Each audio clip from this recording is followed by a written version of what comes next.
એકનો 20 દાડા પહેલા કિડની ફેલ થઈ ગઈ, ડોક્ટર આઈસીયુ થી છૂટી પડ્યા, ઘાવો ઘેર લઈ જાઓ, કોઈ ચાન્સ નહીં.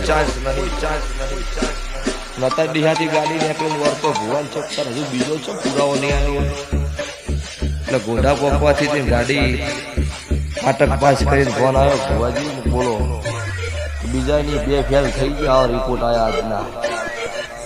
સ્વભાવવાળો જગત દુનિયામાં ડોક્ટરનું વિજ્ઞાન પૂરું થતું છે, એથી મારી માતાનો એકલો ગુંઠાતો છે. તો ગોડા કરી કરી કરી કરી રોડ ઉપર ભીખ ના મગાવું તો મારું રાવણ દેવની માતાનું વેણ છે વધારે. આની આ રીતમાં ધૂણી જેટલી ઘડ ધૂણું એટલી ઘડ. હું મળદની માતા છું, રોકનો વેપાર કર્યો નહીં, રોકની વેનમાં બેસતી નહીં. જબરો થઈ ગયો હોય, ગરીબનો વાપરતો હોય નો નાથનો છે બજાર વચ્ચે નાતકૃત મારું વહાદ ભાળાની માતાનું વેણ છે વધારે. હાકો હાકો હાકો